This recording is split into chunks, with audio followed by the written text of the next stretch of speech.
Bene, un buongiorno, un ringraziamento a tutte e a tutti i presenti e anche a chi ci sta seguendo da remoto, che può interloquire con appunto anche la riunione che teniamo, il corso che teniamo, con delle mail che possono essere indirizzati a seminari@consiglioveneto.it. Intanto un grazie speciale al professor Guido Rivosecchi,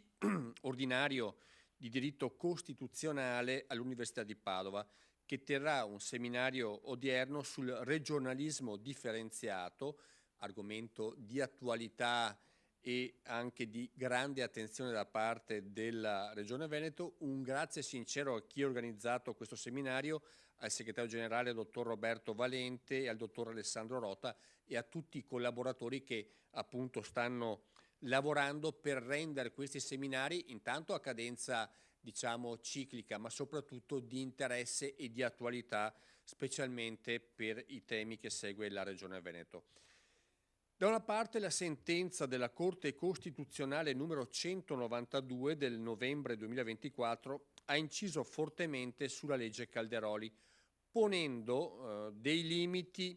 alla devoluzione di materie alle regioni, ammettendo tuttavia forme anche ampie di autonomia concessa solo se giustificata nell'interesse nazionale.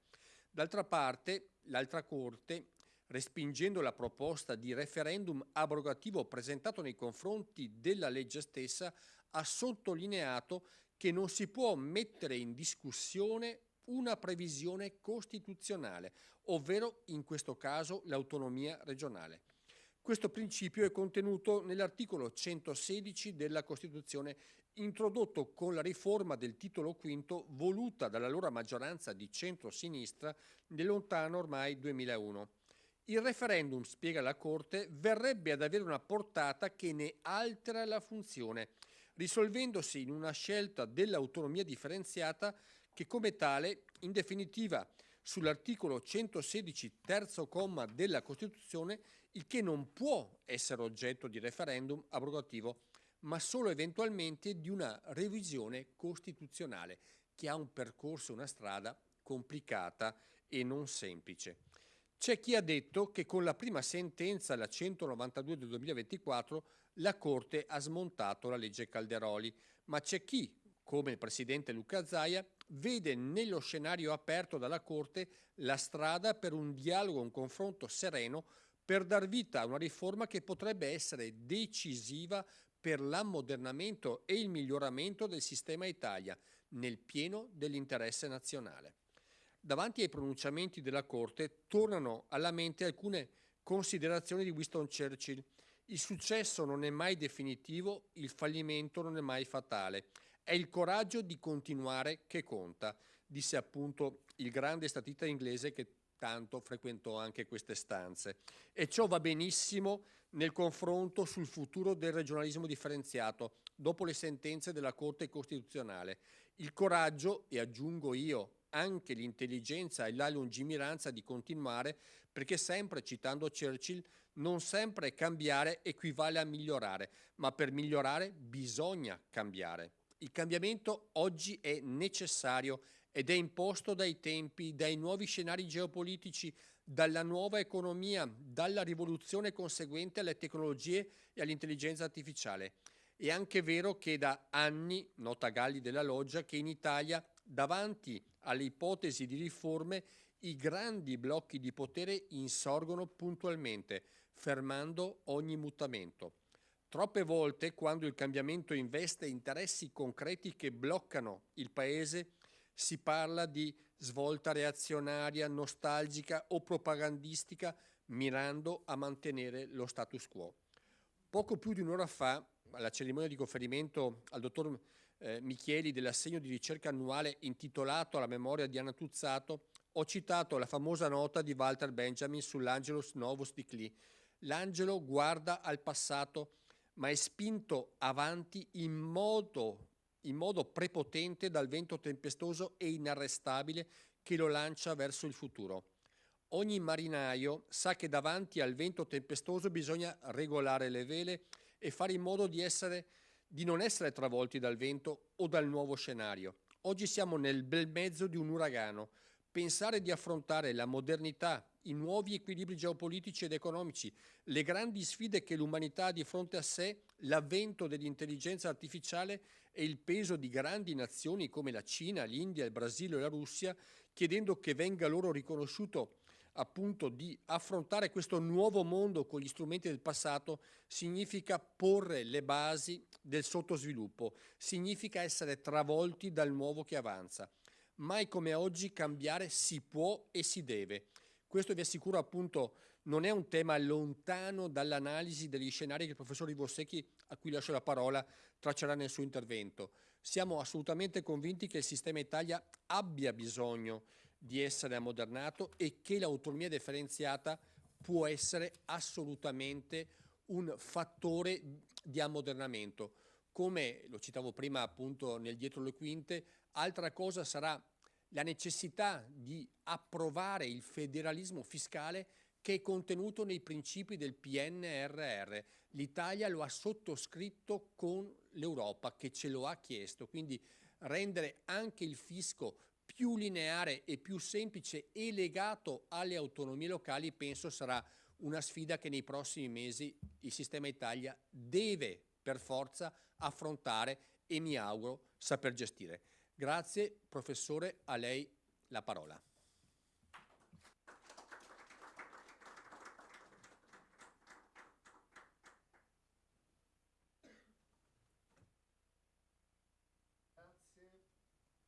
Grazie Presidente, grazie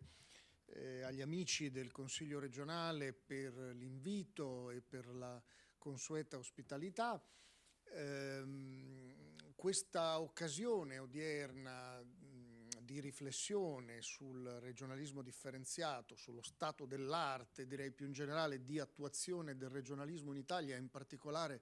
del regionalismo differenziato, è un'occasione importante, frutto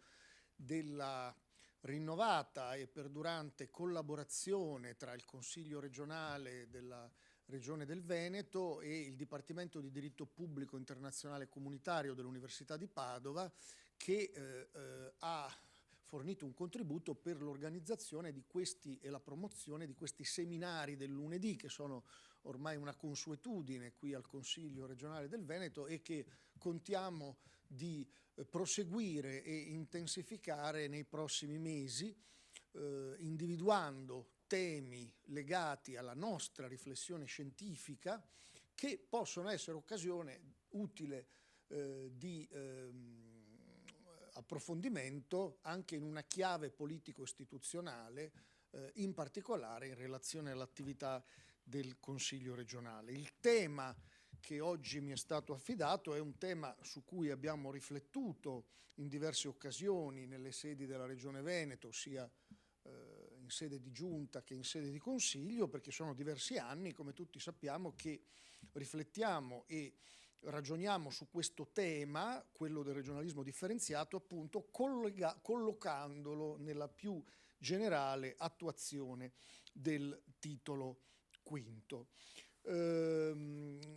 Perché sappiamo bene, lo ricordo molto rapidamente in premessa, che c'è un grave ritardo nell'attuazione del titolo quinto e di quello che la Costituzione prevede in tema di autonomia regionale.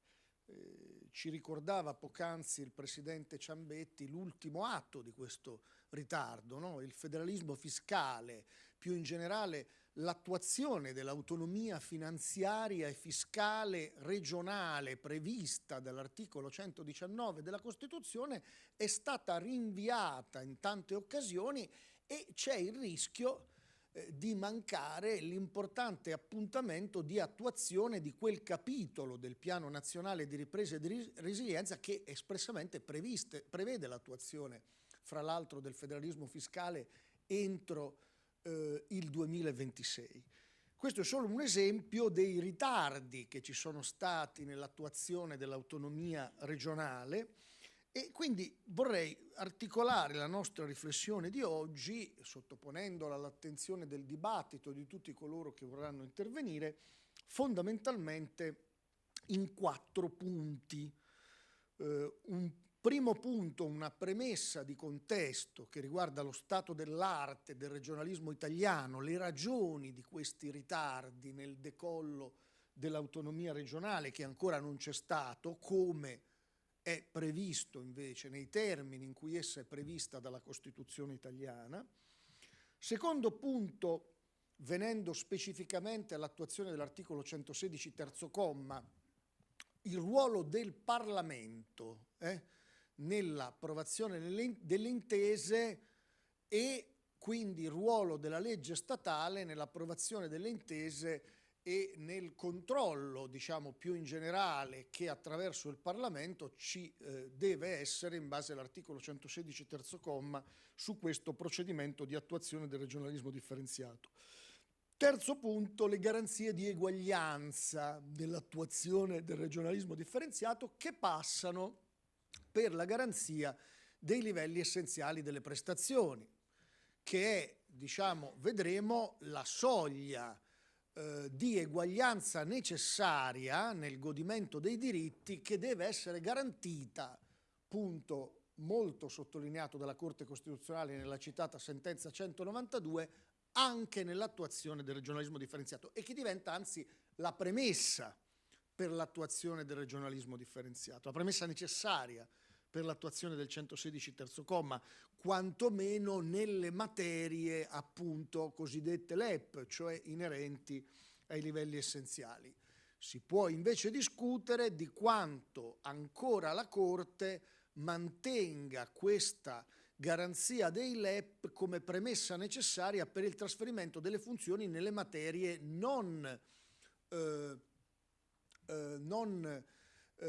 che non incidono sui diritti, sui livelli essenziali delle prestazioni. La Corte ci dice nelle materie non LEP è comunque necessario garantire questi livelli essenziali quando il trasferimento della funzione anche nelle materie non LEP può intercettare i livelli essenziali stessi. Però c'è uno spazio ovviamente maggiore rispetto alla possibilità di procedere nell'attuazione di questo disegno. Quindi il terzo punto, la garanzia dei livelli essenziali. Il quarto punto, le funzioni trasferibili e le risorse, quindi funzioni e risorse. Ecco, cercherò dopo la premessa di dire qualcosa su questi tre punti: ruolo del Parlamento, garanzia dei livelli essenziali, trasferimento di funzioni e risorse,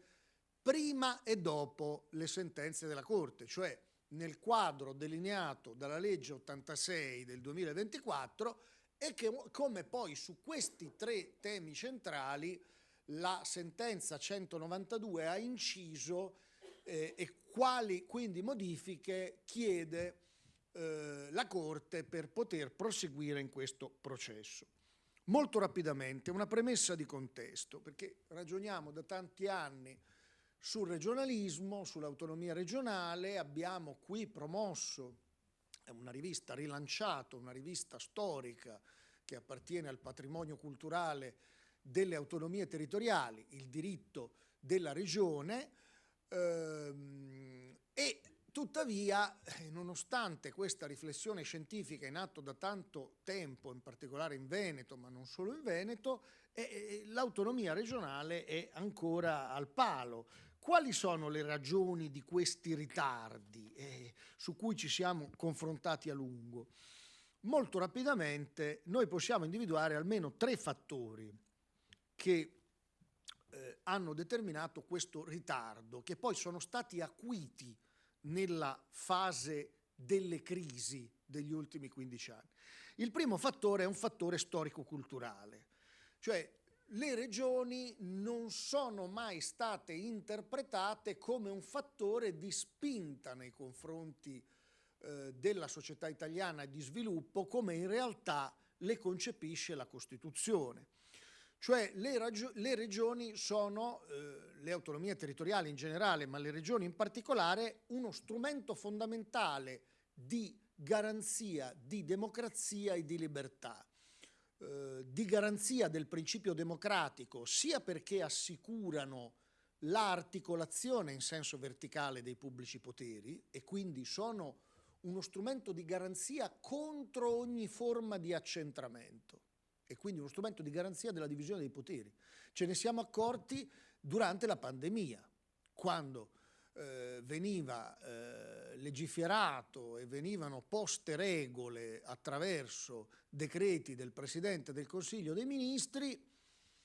che incidevano sui nostri diritti di libertà, e però anche in quel contesto in cui il Parlamento non si poteva riunire o aveva difficoltà a riunirsi perché c'era la pandemia, le istituzioni avevano difficoltà a funzionare, il Presidente del Consiglio doveva parlare coi presidenti delle regioni, perché i DPCM limitativi dei diritti e delle libertà per ragioni di sicurezza incidono sui territori e dovevano essere contrattati con i presidenti di regione. Questo è un esempio di come la regione funzioni come contropotere, cioè come strumento di garanzia rispetto a ogni forma di accentramento. La regione però è collegata al principio democratico anche in un altro modo, attraverso cioè la creazione di uno spazio di democrazia e di libertà in cui è più facile la partecipazione dei cittadini, perché più vicina è la decisione ai territori. Purtroppo i fattori storico-culturali che appartengono alla tradizione italiana non hanno, come dire, introiettato questi valori dell'autonomia. C'è stata una forte resistenza nell'attuazione storica dell'ordinamento regionale. A pranzo con il segretario generale, che ringrazio ancora, il dottor Roberto Valente, assieme al dottor Rota, per la promozione di queste bellissime iniziative, ragionavamo sul ruolo di figure storiche come quella del prefetto Gizzi, che andava a individuare la norma che valeva come principio fondamentale magari nel testo unico degli anni 30 e che paralizzava il funzionamento della potestà legislativa concorrente, perché diceva c'è questo principio oppure ti ricavo questo principio da una legislazione costituzionale. Le regioni sono state interpretate sempre in chiave centralistica, attraverso un uso congiunturale dell'autonomia che guardava non all'autonomia regionale come fattore di sviluppo democratico, come prevede la Costituzione, ma guardava l'autonomia come strumento da interpretare in una logica politico-partitica centralistica. Secondo fattore che ha limitato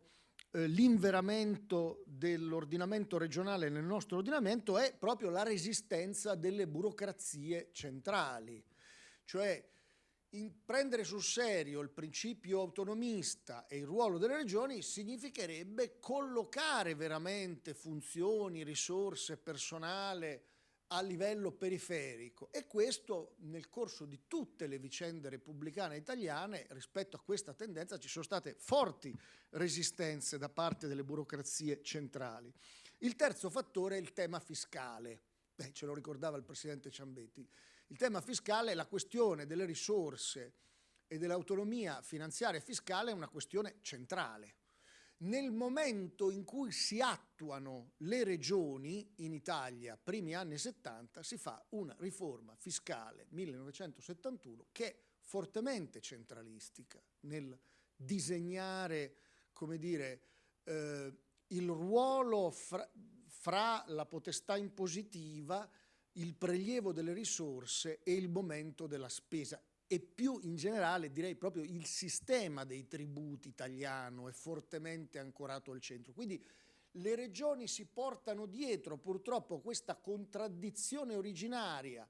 che risale ai primi anni 70, in base alla quale quando si attua l'ordinamento regionale si trasferiscono le funzioni e i poteri di spesa, si fa allo stesso tempo nel 1971 una riforma fiscale tutta rivolta ad ancorare il sistema dei tributi al centro. E questa contraddizione, che determina poi la dissociazione fra il potere impositivo e il potere di spesa, le regioni se la sono portata dietro nel corso della storia. La sentenza 192 del 2024 della Corte Costituzionale, quando pone uno dei limiti, no, all'attuazione del regionalismo differenziato, dice fra le varie indicazioni particolarmente significative che ha fornito la Corte, su questo punto dice attenzione perché non è possibile trasferire troppe funzioni perché si rischia di alterare il rapporto tra potere impositivo e potere di spesa. E qui però va aggiunto che se fosse attuato l'articolo 119, questo limite che la Corte sottolinea in premessa del suo ragionamento verrebbe meno. Cioè non è possibile, dice la Corte, procedere nell'attuazione, nel trasferimento delle funzioni oltre una certa soglia perché bisogna garantire il rapporto fra potere impositivo e potere di spesa e quindi la responsabilità politica e l'efficienza dei pubblici poteri. Molte di questi limiti posti in premessa dalla Corte, se fosse attuato l'articolo 119, come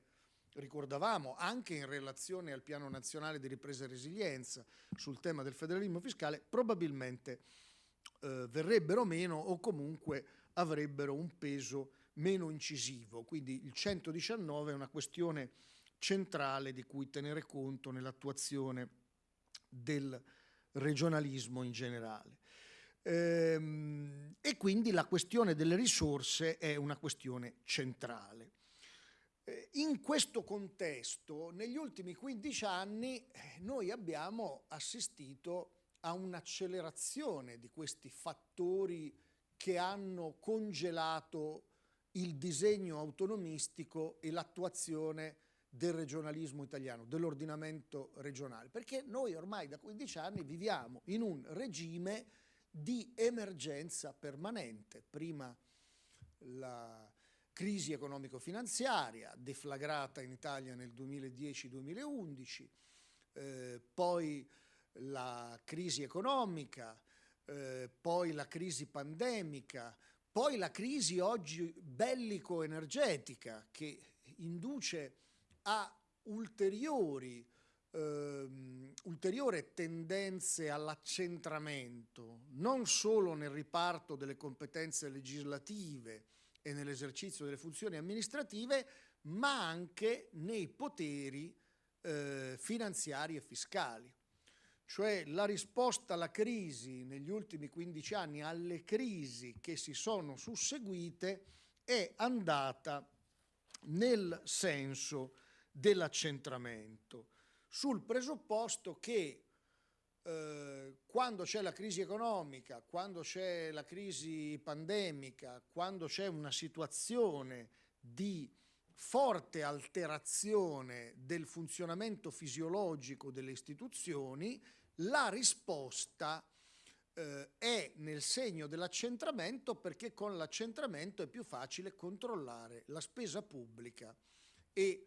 l'impiego delle risorse finalizzate a rispondere all'emergenza e a ristabilire gli equilibri. E diciamo questa risposta nel segno dell'accentramento davanti alle crisi è fatta propria in premessa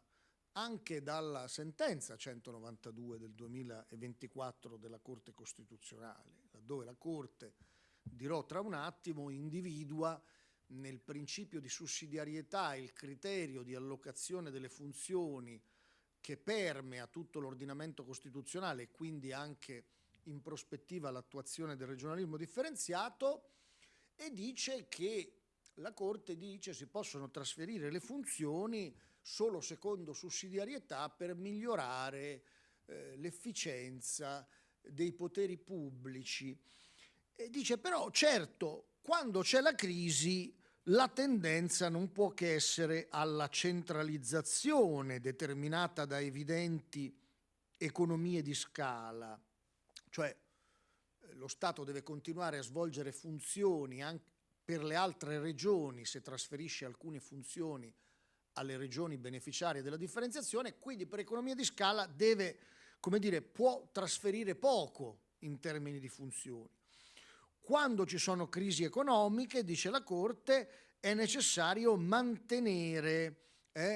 il nucleo duro delle funzioni al centro, perché solo questo consente di rispondere ai doveri di solidarietà e evitare effetti di spillover negativi sul territorio di un'altra regione. Cioè la Corte in buona sostanza fa proprie queste teorie economiche sulla crisi che citavo prima, in base alle quali quando c'è la crisi si accentra nel riparto di competenze, nell'esercizio delle funzioni e nella gestione delle risorse. Questo però è un argomento assolutamente reversibile, perché in realtà di fronte alle crisi economico-finanziarie l'autonomia dovrebbe valere di più. C'è una letteratura, diciamo così, di segno opposto, che dice invece che quando ci si trova davanti alla crisi privilegiare, si può andare nel segno dell'accentramento del riparto di competenze, ma si deve privilegiare il potere di spesa degli enti territoriali, perché a livello locale è più facile attrarre investimenti e favorire la ripresa, perché le regioni, gli enti locali sono più vicini ai territori, conoscono meglio le possibilità di sviluppo economico e quindi possono impiegare meglio le risorse per contrastare la crisi e favorire lo sviluppo. Quindi, come dire, c'è in premessa in questa sentenza della Corte, la prima, quella più consistente, la 192 del 2024, una certa idea,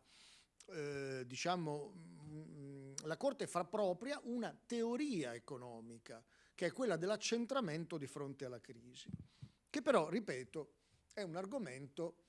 reversibile. C'è una letteratura di segno opposto che sostiene proprio invece che di fronte alle crisi debbano essere privilegiate le autonomie quanto ai poteri. Se noi pensiamo alla crisi del 29, per esempio, del 1929 negli Stati Uniti d'America, è stata data una risposta alla famosa crisi del 29, ci insegnano gli economisti, nel segno dell'accentramento del riparto delle competenze legislative, ma anche della garanzia dei poteri di spesa degli Stati membri della Federazione Americana. Si sono messi lì risorse a disposizione per favorire programmi di sviluppo, di welfare, per contrastare la crisi proprio a livello locale, perché a livello locale è più facile capire quale può essere l'interazione con i territori dell'investimento per favorire degli investimenti e per favorire contrastare la crisi e favorire lo sviluppo. Nel caso invece italiano, nel caso degli altri paesi dell'Unione Europea, noi da 15 anni viviamo una stagione di forte accentramento, non solo nel riparto delle competenze legislative, nell'esercizio delle funzioni amministrative, ripeto, ma anche nei poteri finanziari e poteri di spesa, che non hanno sempre favorito lo sviluppo, perché i tagli lineari, i tagli al finanziamento delle regioni, soprattutto indiscriminati nella stagione di qualche tempo fa dei tagli lineari, che sono l'esatto contrario della spending review, cioè di tagli finalizzati a contenere la spesa non produttiva. I tagli lineari invece sono stati un fattore di limitazione dello sviluppo economico e del finanziamento dei diritti sociali. Quindi, come dire, non è sempre detto che questa risposta nel segno dell'accentramento possa essere la risposta adeguata alle crisi. In questo contesto, e vengo ai 3 punti che vorrei rapidamente affrontare, guardandoli, diciamo, prima con riferimento alla legge 86 del 2024, la cosiddetta legge Calderoli, cioè che cosa prevedeva la disciplina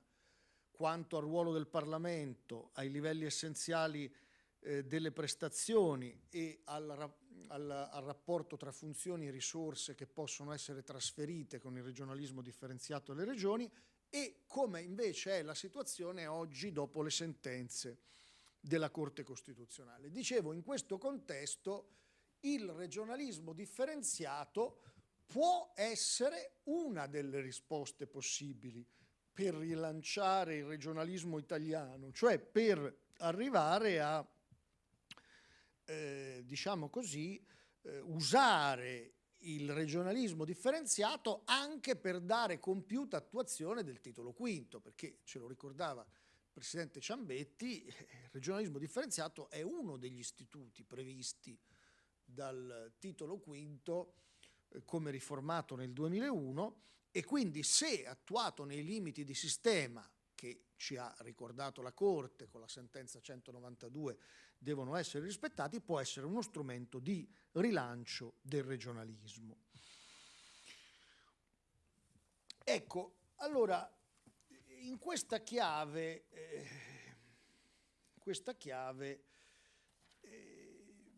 diciamo che la legge Calderoli, ecco, lo sappiamo, qui gli operatori lo sanno bene, prevede tuttora per la parte che è ancora vigente delle risposte su questi 3 punti che possiamo così sintetizzare. Allora, quanto al ruolo del Parlamento, che cosa è previsto? È previsto che, siccome in estrema sintesi l'articolo 116 terzo comma prevede che questo procedimento di attuazione del regionalismo differenziato possa essere realizzato con leggi votate dal Parlamento a maggioranza assoluta previa intesa fra Stato e Regione, e quindi la legge parlamentare che chiude il procedimento riflette l'intesa, deve riflettere l'intesa, deve essere approvata sulla base dell'intesa fra Stato e Regioni che disciplinerà, individuerà le funzioni e le risorse da trasferire con questo meccanismo. E noi possiamo dire che l'articolo 116 terzo comma individua quella che noi costituzionalisti chiamiamo una riserva di fonte o riserva di organo, cioè la legge che approva l'intesa non è una legge come le altre, perché è una legge che appunto deve essere approvata sulla base dell'intesa. Quindi questa intesa, che individua le funzioni e le risorse da trasferire, può essere approvata solo con legge a maggioranza prevista dalla Costituzione e solo dal Parlamento. Quindi abbiamo una riserva di fonte, cioè si può fare solo con legge, e una riserva di organo, solo il Parlamento può approvare questa legge ed è il custode di questo procedimento. Quindi è difficile ipotizzare che la fonte che chiude il procedimento sia sostituita da altre fonti del diritto, per esempio la delega legislativa, no? Perché nelle commissioni che si sono susseguite dal 2001 in poi, in particolare quella istituita dal secondo governo Conte, ipotizzava il ricorso a fonti alternative, per esempio la delega, o comunque in dottrina se ne è ampiamente discusso. Io credo invece che sia solo la legge del Parlamento a dover approvare l'intesa, perché mi pare abbastanza inequivoco che ci sia una riserva di fonte. Quindi non si può fare questo atto che chiude il procedimento, non può essere una fonte secondaria, non può essere un atto di delegazione legislativa, men che meno un decreto legge, perché c'è una riserva di fonte e una riserva di organo. Quindi, se è così, certamente il Parlamento ha il ruolo centrale, perché deve approvare l'intesa o respingerla, ma se la respinge si riapre la trattativa fra Stato e Regione. Il margine di emendabilità dell'intesa sottoscritta dallo Stato e dalla Regione è fortemente ridotto se noi accediamo alla tesi, come io credo si debba fare per argomenti testuali e logico-sistematici, che il 116 terzo comma prevede una riserva di fonte e una riserva di organo. Se è così, il ruolo del Parlamento deve essere riconosciuto, è centrale, perché il regionalismo differenziato prevede una deroga all'ordinario riparto di competenze fra Stato e Regioni, che avvantaggia la regione beneficiaria di quel procedimento, e quindi il custode non può che essere il Parlamento nazionale, ma il ruolo del Parlamento è limitato dalla riserva di fonte, nel senso che deve tenere conto anche dell'intesa e non la può emendare come si emenda una qualsiasi altra legge. Allora la legge 86 del 2024, la legge Calderoli, che disciplina anzitutto il procedimento di attuazione del regionalismo differenziato, cosa fa? Prendendo atto, a mio avviso correttamente su questo punto di questo, sposta l'intervento del Parlamento nella fase preventiva. Cioè dice, siccome c'è la riserva di fonte, c'è questo, più che riserva di fonte, mettiamolo da parte, che è un concetto più, diciamo, da costituzionalista che da riflessione, diciamo così, politico-istituzionale. Dal momento che i poteri di emendamento del Parlamento sono limitati, potenziamo il ruolo del Parlamento nella fase di formazione dell'intesa. E infatti la legge 86 prevede che gli organi parlamentari votino degli atti di indirizzo sugli schemi di intesa provvisori, sulle bozze di intesa sottoscritte, ancorché ancora in via provvisoria, dallo Stato e dalla Regione. Cioè fa intervenire il Parlamento prima perché può intervenire dopo. Questo la legge 86. Quindi tutto sommato garantendo un certo ruolo del Parlamento nei limiti di quel procedimento particolare del 116 terzo comma, che non consente al Parlamento di fare tutto come quando approva le altre leggi. Garanzia dei livelli essenziali delle prestazioni. Qui invece la legge 86 si è mostrata carente, almeno secondo la sentenza 192 del 2024 della Corte, perché la legge 86 già individuava nell'attuazione dei livelli essenziali delle prestazioni la premessa per attuare il regionalismo differenziato, cioè siccome il livello essenziale è la soglia di eguaglianza necessaria dei diritti costituzionali che deve essere garantita su tutto il territorio, prima di trasferire altre funzioni con il regionalismo differenziato bisogna attuare i livelli essenziali in tutte le materie oggetto possibile di trasferimento che possono intercettare i livelli essenziali stessi. E quindi prevedeva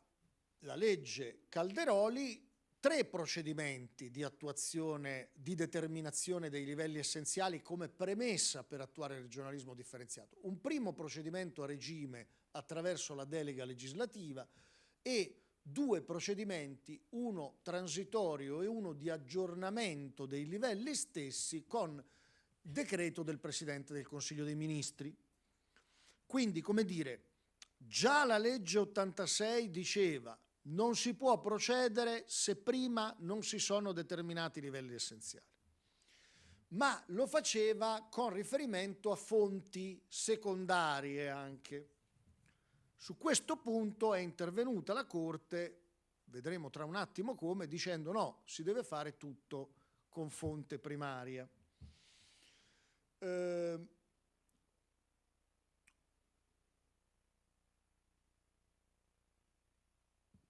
Quarto punto, rapporto funzioni-risorse. Qui la legge 86, sono ancora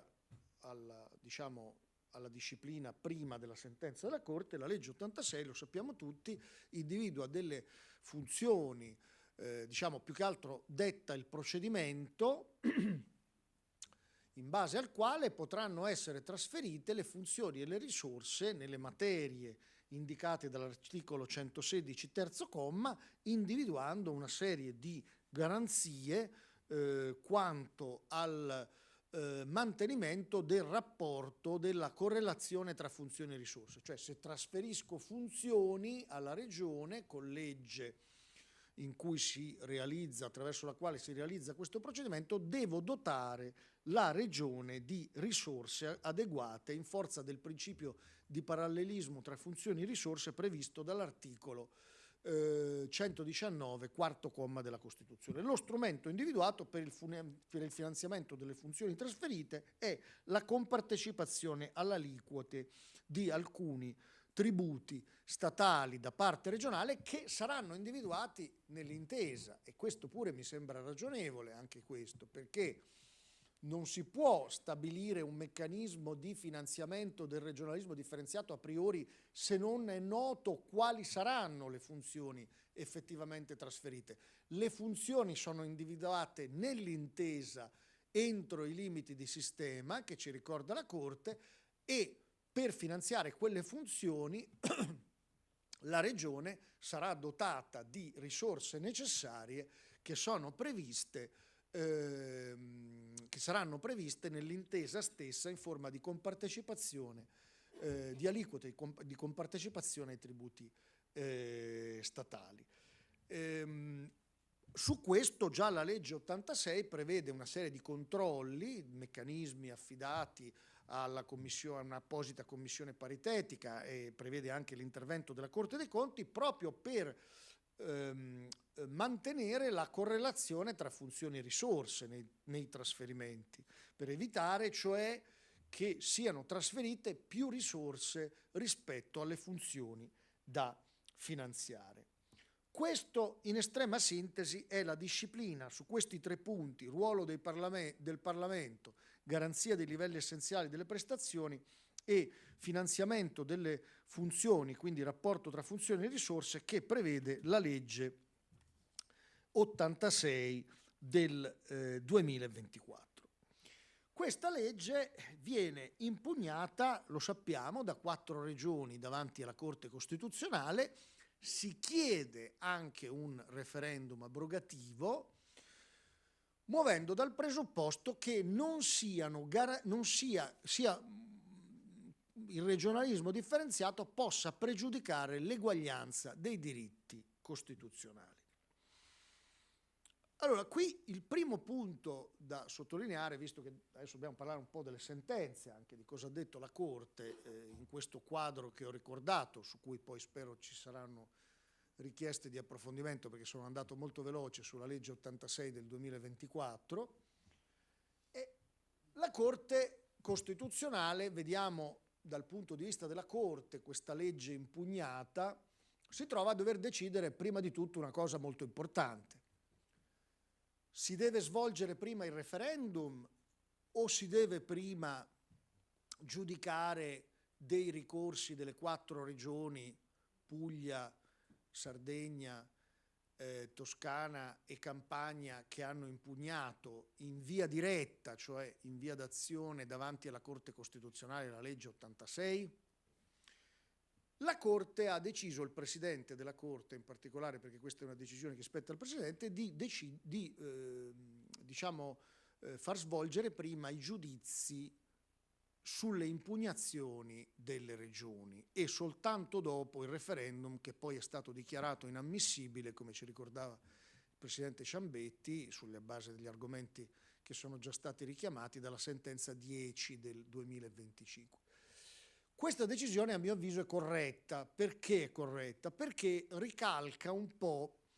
qui dobbiamo scendere un po' nel tecnico, quello che è il procedimento di approvazione degli statuti delle regioni a statuto ordinario, previsto dall'articolo 123. Quello è l'unico della Costituzione, l'unico caso in cui potrebbe esserci una richiesta, diciamo un ricorso in via d'azione, un ricorso diretto alla Corte da parte del governo che impugna lo statuto della regione a statuto ordinario, e una richiesta dei quorum previsti per il referendum di approvazione dello statuto regionale. L'articolo 123 quindi della Costituzione dà la possibilità al governo di impugnare lo statuto della regione per contrasto con la Costituzione e al corpo elettorale regionale di chiedere il referendum. Quando c'è stata la contestualità del ricorso del governo contro lo statuto e della richiesta di referendum, la Corte, in un paio di sentenze che risalgono al 2002, ha detto si deve svolgere prima il giudizio di legittimità costituzionale sullo statuto e solo poi il referendum, perché se si svolgesse prima il referendum ci sarebbe il rischio che il popolo sovrano si pronuncia su un testo poi dichiarato costituzionalmente illegittimo dalla Corte, e quindi la scelta della Corte a mio avviso è corretta, perché dice prima decido i giudizi instaurati dai 4 ricorsi delle 4 regioni contro la legge 86, poi vediamo cosa succede sul referendum. E infatti sappiamo che, dichiarata parzialmente incostituzionale la legge 86, il referendum è poi stato dichiarato coerentemente inammissibile, perché la domanda di referendum riguardava un oggetto, la legge 86, che non c'è più, perché è una legge cambiata per effetto degli interventi della Corte Costituzionale, delle dichiarazioni di incostituzionalità di alcune disposizioni della legge 86 e anche di pronunce interpretative di rigetto, con le quali la Corte Costituzionale indirizza all'interpretazione conforme alcune disposizioni della legge 86, e questo dal punto di vista della richiesta di referendum ricade sulla chiarezza del quesito. Non solo il quesito referendario, come ci ricordava il Presidente, ha un oggetto diverso da quello che è stato sottoscritto, perché la legge 86 è cambiata, perché in parte è dichiarata incostituzionale, ma la Corte ci ha detto qual è l'interpretazione conforme di altre disposizioni della legge 86. Quindi è difficile dire che il quesito referendario è sullo stesso oggetto, sulla stessa materia, perché la legge è cambiata, e che il quesito, la domanda, sia chiara. E questa è la ragione per cui la sentenza 10 del 2015 ha, a mio avviso, correttamente dichiarato inammissibile il quesito referendario, in estrema sintesi, e così abbiamo parlato della seconda sentenza della Corte. Venendo invece alla prima, che è più complessa, mi pare corretta, per le ragioni che dicevo, la scelta di giudicare prima, definire prima i giudizi instaurati dai ricorsi delle 4 regioni, e vediamo in estrema sintesi cosa ha detto la Corte nella sentenza 192, in particolare ai 3 punti che stiamo prendendo in esame, cioè ruolo del Parlamento, livelli essenziali e rapporto funzioni-risorse nel trasferimento delle funzioni stesse. Allora, intanto è una sentenza molto impegnativa che, diciamo, per noi costituzionalisti, come dire, c'è un doppio motivo di ringraziamento nei confronti della Corte Costituzionale, perché è una sentenza che da sola ci consente di fare interi corsi di diritto regionale e di diritto costituzionale, perché se qualcuno l'ha letta sono, mi pare, circa 150 pagine o forse anche di più, però questo succede frequentemente nei giudizi in via principale, cioè quelli fra Stato e Regioni, perché le Regioni tendono a impugnare molte delle disposizioni oggetto del giudizio di costituzionalità, e poi quindi la Corte deve rispondere su tutte le questioni promosse dalle Regioni. E c'è una introduzione, diciamo una parte introduttiva nella sentenza 192 molto significativa, in cui la Corte ci consegna, e questo va sottolineato anche molto positivamente, una motivazione di sistema sul regionalismo italiano, anche su alcuni di quei problemi che richiamavo all'inizio, perché la Corte ci dice qual è il rapporto fra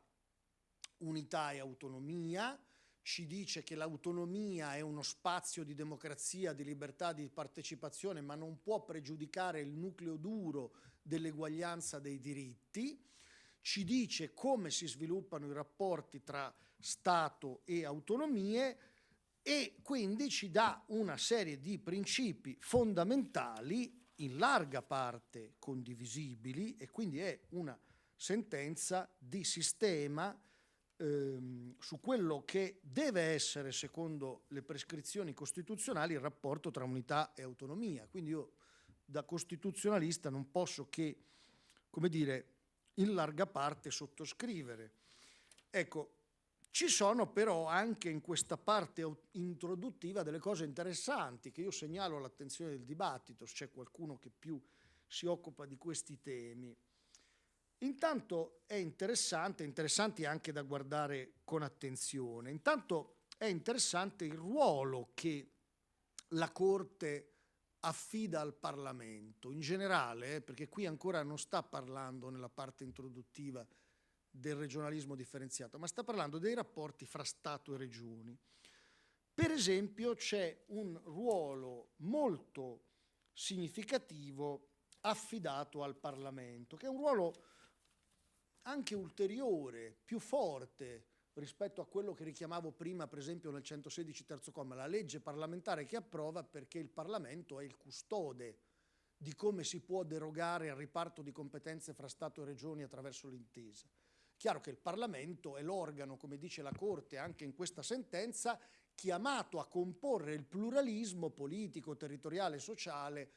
dei territori, no? E quindi è l'organo di sintesi che realizza, compone questo pluralismo nella Repubblica attraverso la rappresentanza politica. Però la Corte ci dice qualcosa di più sul ruolo del Parlamento, perché ci dice che il Parlamento, vediamo se ritrovo il punto,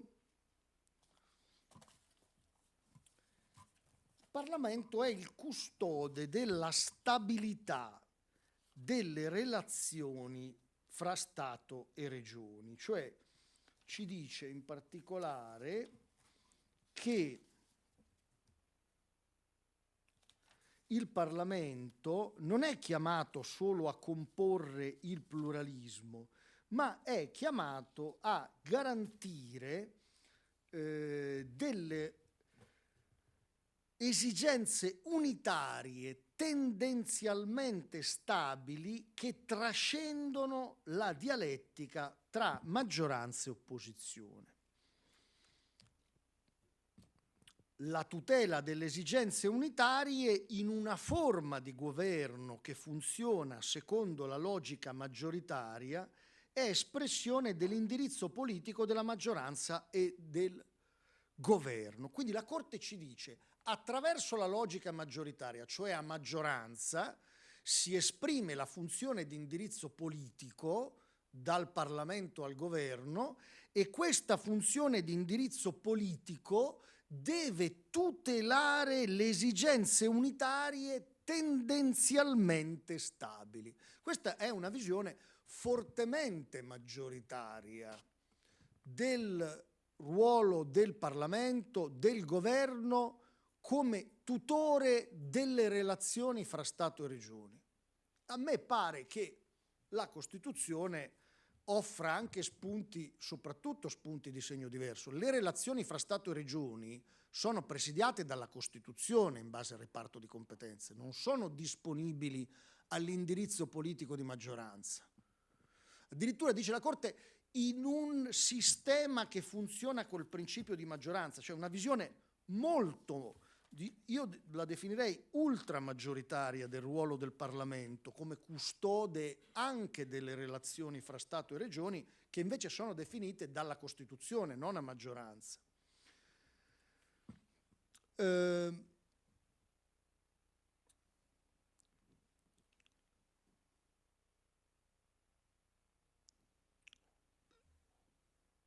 Parlamento custode delle esigenze unitarie tendenzialmente stabili, che trascendono la dialettica tra maggioranza e opposizione. Cioè, quindi, questa esigenza, il rapporto fra lo Stato e le regioni deve essere tendenzialmente stabile, a tutela delle esigenze unitarie. Questo è un punto, come dire, in cui si rimette il Parlamento al centro del sistema. Questo è un dato positivo rispetto a come sono state marginalizzate le assemblee elettive e il Parlamento in particolare nella decisione. Però si dice che è il tutore dei rapporti fra Stato e Regioni e che poi il Parlamento decide a maggioranza, quindi non è che le relazioni fra Stato e Regioni sono disponibili al principio di maggioranza. E questo è un punto su cui si potrebbe discutere. Quindi molto significativo il tentativo di restituire centralità al ruolo del Parlamento. Questo tentativo non deve andare però a detrimento del riparto di competenze, della garanzia costituzionale del riparto di competenze fra Stato e Regioni. Secondo punto di questa parte introduttiva è la centralità del principio di sussidiarietà. Cioè, dice la Corte, in generale l'attuazione del regionalismo, il trasferimento di funzioni e risorse alle regioni, tanto più con il regionalismo differenziato, deve migliorare l'efficienza dei pubblici poteri. Benissimo, questo è un punto, come dire, importante. Il regionalismo differenziato, anche in altri ordinamenti, è interpretato anzitutto come istituto per sperimentare le competenze, l'esercizio delle funzioni e delle competenze, presumibilmente in modo migliore rispetto a come sono state gestite finora. Quindi è chiaro che il regionalismo differenziato serve per migliorare l'efficienza dei pubblici poteri e quindi la sussidiarietà è il criterio per allocare la funzione a livello di governo ottimale per migliorare questo rendimento nell'esercizio della funzione. Ecco, si potrebbe aggiungere che il regionalismo non serve però solo a questo. Questa è un'idea della Corte che ci consegna la Corte di regionalismo molto spostata sull'efficienza dei pubblici poteri, no? Un'idea quasi performativa dell'esercizio delle funzioni. Lo Stato trasferisce le funzioni alle regioni solo se le regioni sono capaci di farli meglio, ad invarianza della spesa pubblica. La sussidiarietà è anche però un'altra cosa, è anzitutto inveramento del principio democratico, cioè lo Stato trasferisce le funzioni non solo perché la regione sa fare meglio quelle funzioni dello Stato, ma perché avvicinando la funzione al territorio realizza di più il principio democratico. Cioè la sussidiarietà è anche una forma specifica di realizzazione del principio democratico. Quindi si potrebbe dire che ogni forma di trasferimento ulteriore di funzioni dallo Stato alle regioni non è solo rivolta a migliorare l'efficienza, certamente anche questo, ma è soprattutto rivolta a realizzare il principio democratico, cioè avvicinare l'esercizio della funzione alla comunità politica destinataria della funzione e dei servizi. Qui c'è un'idea di sussidiarietà assolutamente condivisibile, perché come dire, il principio fondamentale del titolo quinto e del regionalismo differenziato di conseguenza è la sussidiarietà e la Corte lo sottolinea e lo evidenzia molto bene, ma c'è anche un'idea che la sussidiarietà soprattutto consente di allocare una funzione verso il basso solo se si migliora l'efficienza del pubblico potere e si migliora l'efficienza nell'esercizio della funzione, altrimenti rimane tutto al centro. Infatti la Corte ci dice chiaramente la sussidiarietà funziona come un ascensore, se non la esercita bene il livello di governo più vicino a te, si risale nell'allocazione della funzione stessa, che è un'idea di sussidiarietà, però non è l'unica, perché la sussidiarietà anzitutto è allocazione verso il basso della funzione, no? Io capisco che il relatore, come dire, di questa sentenza ha scritto un manuale che tutti gli studenti conoscono, in cui a un certo punto c'è un capitolo che dice la sussidiarietà funziona come un ascensore, per cui poi lo ha scritto coerentemente anche nella sentenza, che è una metafora che spiega molto bene il funzionamento del principio di sussidiarietà, felicissima. Però diciamo che la sussidiarietà è anche realizzazione del principio democratico ed è anzitutto strumento di allocazione della funzione verso il basso, a livello di governo più vicino al cittadino, per realizzare la partecipazione nell'esercizio delle funzioni e per andare incontro alle esigenze dei territori. Questo andare incontro alle esigenze dei territori a volte può costare in termini di risorse, di riallocazione del personale. A volte la democrazia costa, La democrazia non è solo efficienza. Terzo punto, la differenziazione possibile. Qui la Corte pone, sempre in questa parte introduttiva, una serie di limiti a ciò che può essere trasferito, no? Ci dice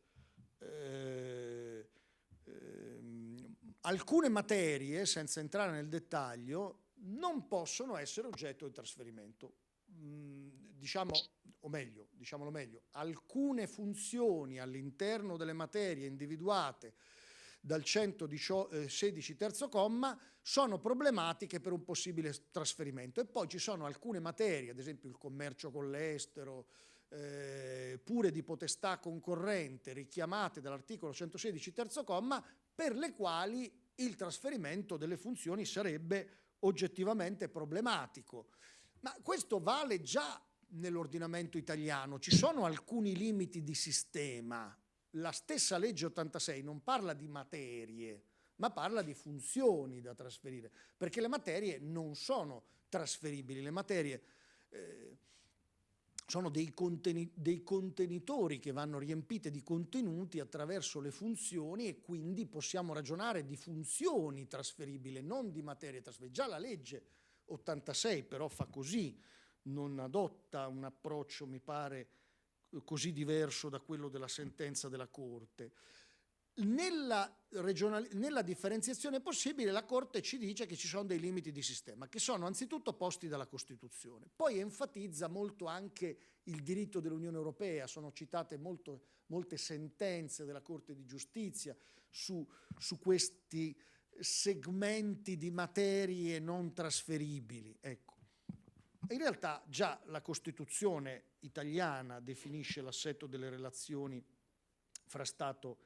e regioni. Quindi correttamente ci dice la Corte: sono trasferibili solo funzioni, non materie, previa istruttoria adeguatamente motivata. Qui la Corte insiste molto sul fatto che quando una regione chiede il trasferimento di una funzione deve fare un'istruttoria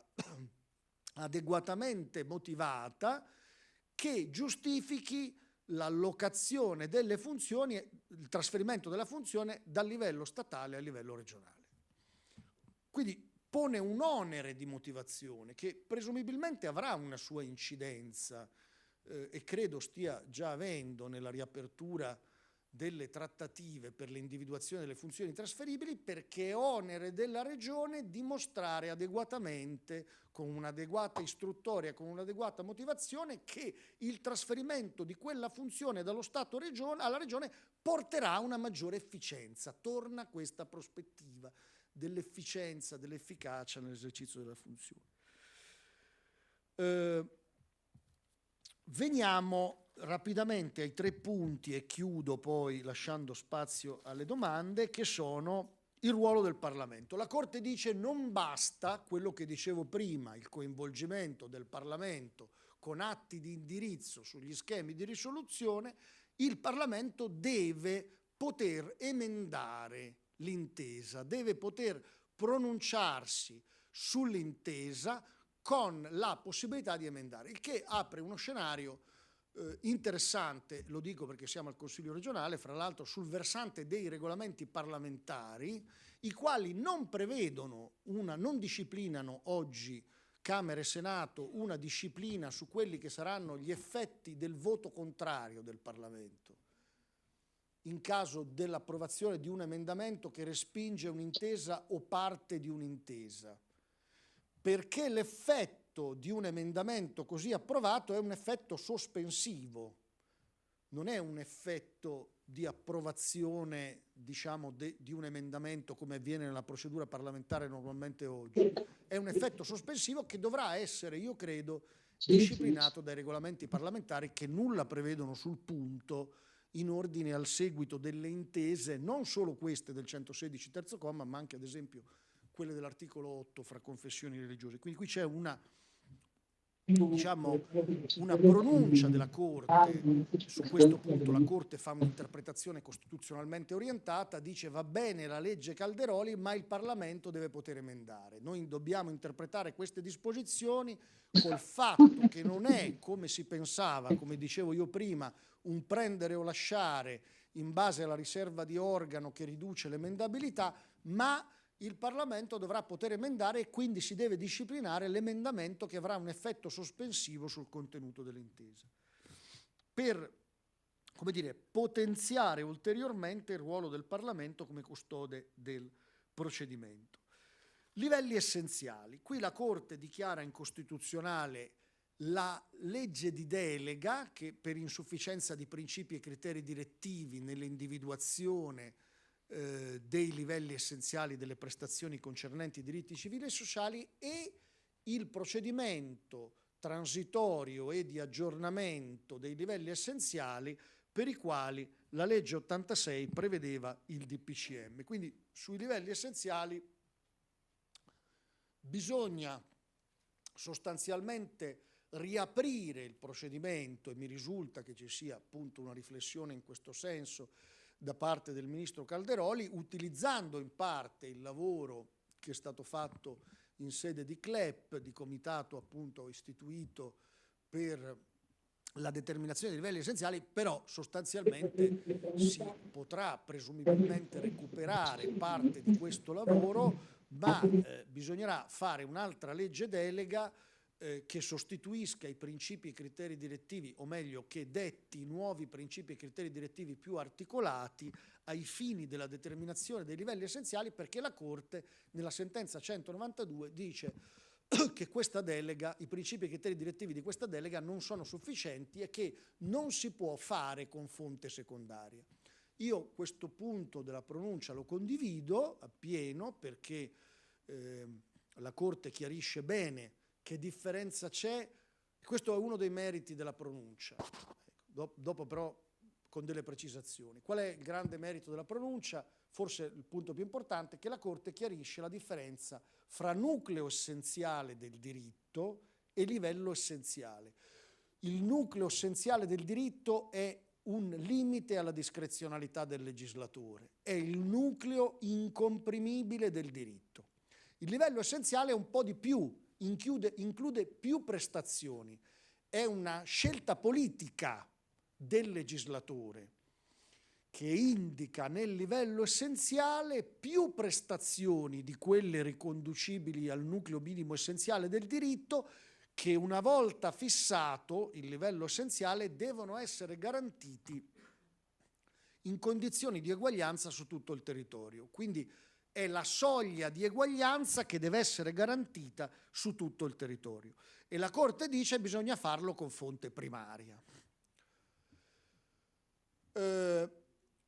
Qui si potrebbe aggiungere su quest'ultimo punto che è tutto condivisibile, anche se la fonte primaria è sufficientemente determinata nell'indicazione, appunto nel caso della delega, dei principi e criteri direttivi per la determinazione dei livelli essenziali, si può lasciare qualcosa alla fonte secondaria, no? I livelli essenziali di assistenza, i LEA, sono stati determinati con DPCM, perché c'era una legge a monte sufficientemente articolata nell'individuare, diciamo, i principi fondamentali della materia. Qui invece il procedimento della legge 86 è bocciato dalla Corte perché non ci sono principi fondamentali, cioè nel caso della delega principi e criteri direttivi sufficientemente articolati. Quindi si potrà fare una delega con principi e criteri direttivi più articolati, determinare i livelli essenziali con i decreti legislativi, ma lasciare anche un certo spazio, come è avvenuto con i LEA, a una manutenzione possibile con fonti secondarie, se la disciplina primaria è sufficientemente ampia a garanzia dei livelli essenziali stessi. Quindi, ultima questione, e apriamo il dibattito, la questione delle funzioni e delle risorse.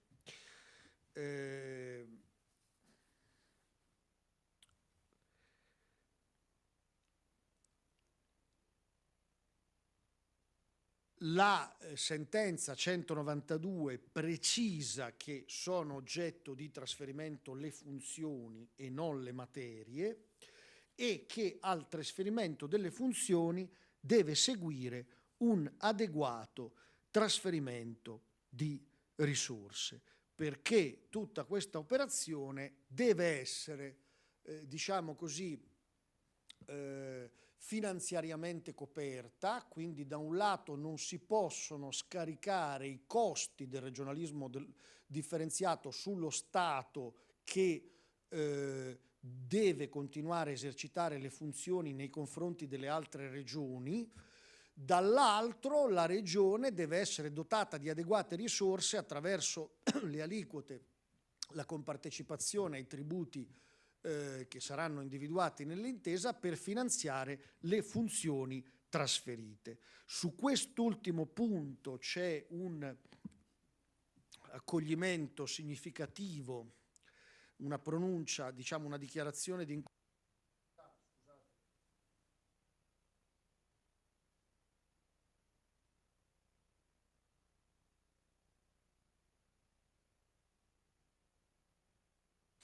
Dicevo, su quest'ultimo punto del finanziamento c'è una declaratoria di incostituzionalità molto significativa, perché la Corte dichiara incostituzionale l'articolo 8,2, questo lo dico perché ci abbiamo già ragionato anche in sede regionale ed è un punto importante,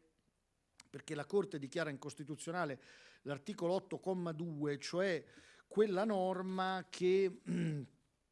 prevede che in caso di scostamento tra l'andamento del gettito e il fabbisogno, l'andamento del gettito del tributo compartecipato e il fabbisogno, la legge 86 del 2024 prevede un apposito monitoraggio sul rapporto fra l'andamento del gettito compartecipato e il fabbisogno per il finanziamento delle funzioni, per evitare che all'aumento del gettito e quindi della compartecipazione e quindi delle risorse che rimangono sul territorio regionale, questo aumento non corrisponda alle funzioni da finanziare, cioè per evitare il famoso extragettito, cioè il fatto che trasferendo l'aliquota di compartecipazione,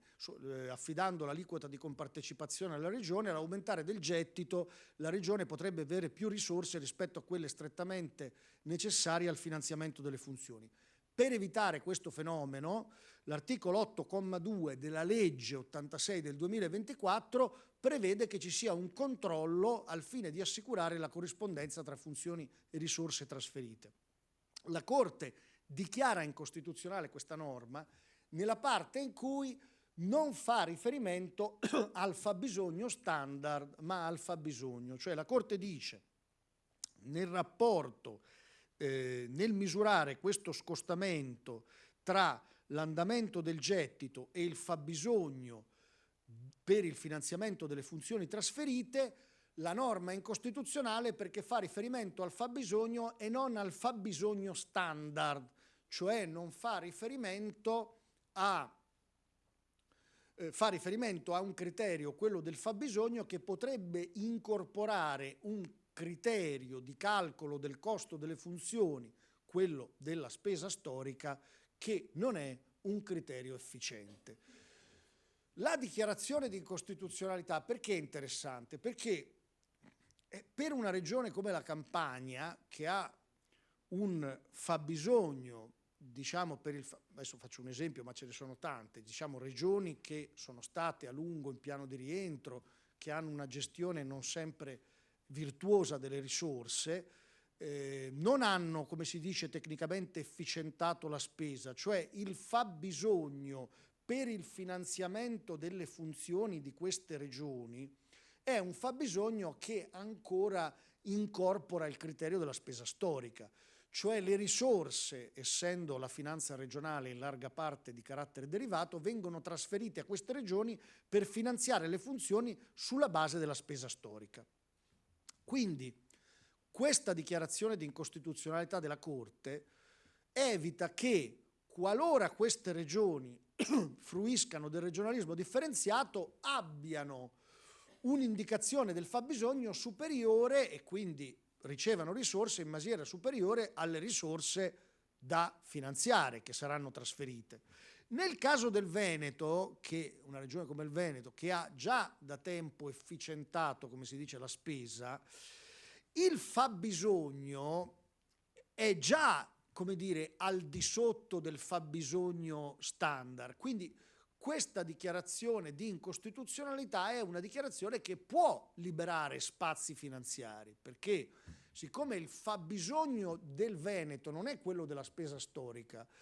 per il finanziamento delle funzioni, è già un fabbisogno al di sotto del fabbisogno standard, mettiamo che il fabbisogno standard sia 100, il Veneto è già a 80, le regioni non virtuose sono a 120, per le regioni non virtuose, come dire, l'effetto della declaratoria di incostituzionalità è perdere quel 20 che la Corte dice di cui la Corte dice si debba tener conto dell'efficientamento della spesa. Per una regione come il Veneto probabilmente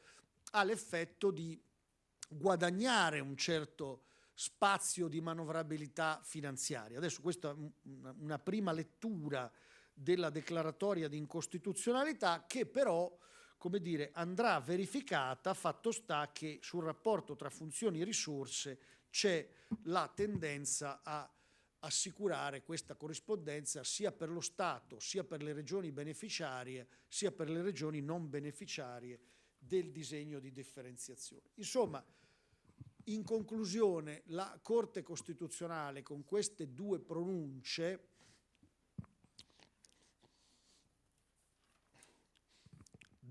come dire, conferma l'impianto di fondo della legge Calderoli, nel senso che la legge 86, se diciamo interpretata in maniera costituzionalmente orientata, è la legge che continua oggi a regolare il procedimento. Sulla determinazione dei LEP invece la declaratoria di incostituzionalità è pesante e quello è il punto da cui si dovrà ripartire, perché la Corte lo concepisce come premessa per l'attuazione del regionalismo differenziato, oltre quello che faceva la legge 86, anche con riguardo alle materie non LEP, nella parte in cui il trasferimento delle funzioni può intercettare i livelli essenziali. E quindi, come dire, la sentenza della Corte, la 192 del 2024 e la 10 del 2015, che, come dire, dichiarando inammissibile il referendum,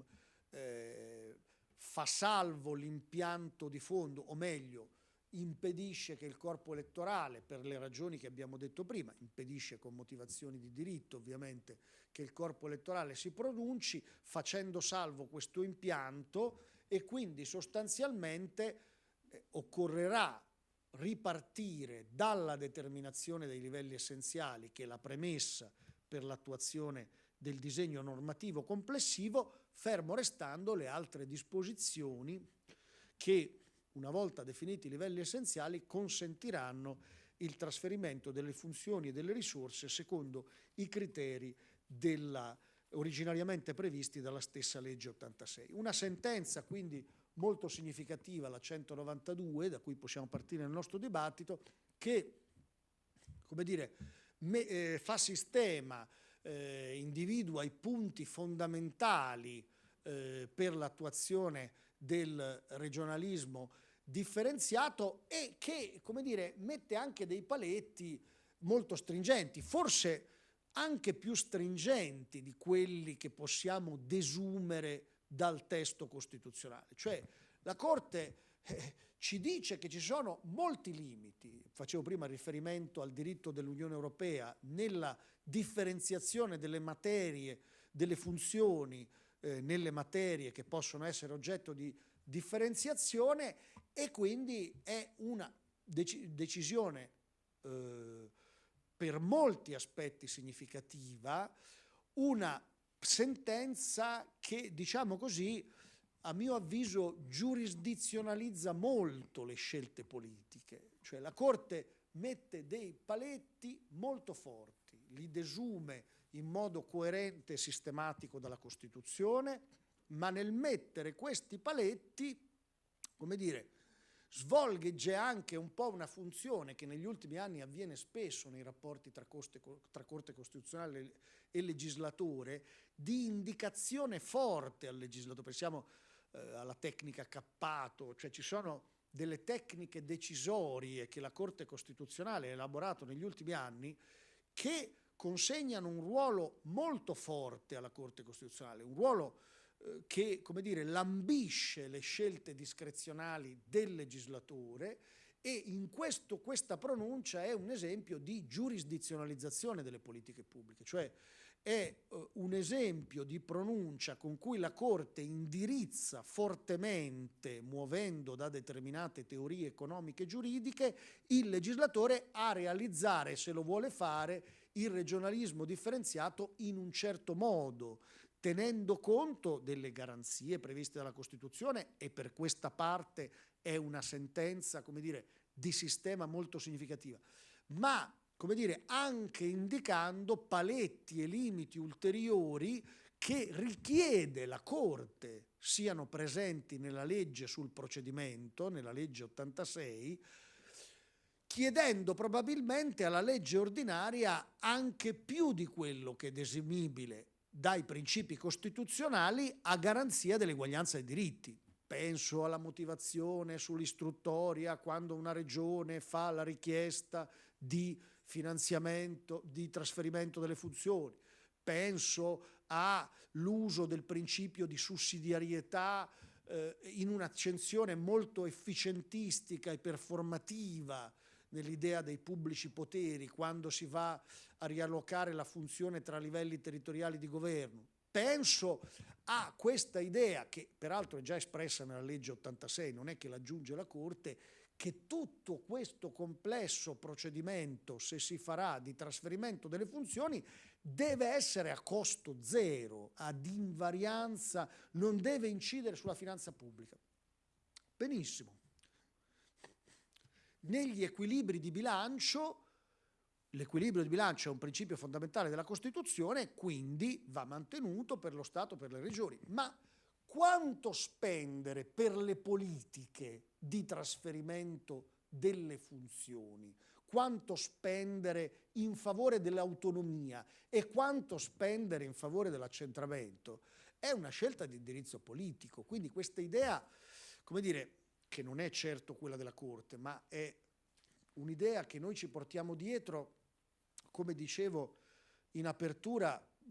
dagli ultimi 15 anni della crisi economica, no? E delle varie crisi che sono seguite. Quest'idea che tutto debba avvenire a costo zero, e quando parliamo di questioni centrali per la democrazia, per la partecipazione, per i diritti, per l'esercizio delle funzioni in base alle esigenze dei territori, è un'idea che, come dire, va bilanciata con altri principi fondamentali della Costituzione, e soprattutto è una scelta che attiene anche all'indirizzo politico degli organi politici, rispetto ai quali che devono rimanere, come dire, gli organi appunto titolari dell'indirizzo politico. Quanto realizzare di autonomia o di accentramento nei limiti di sistema della Costituzione è una scelta di indirizzo politico, e quanto spendere per riforme di questo tipo è una scelta di indirizzo politico, rispetto alla quale, come dire, la stessa Corte Costituzionale non dovrebbe sostituirsi al legislatore. Grazie.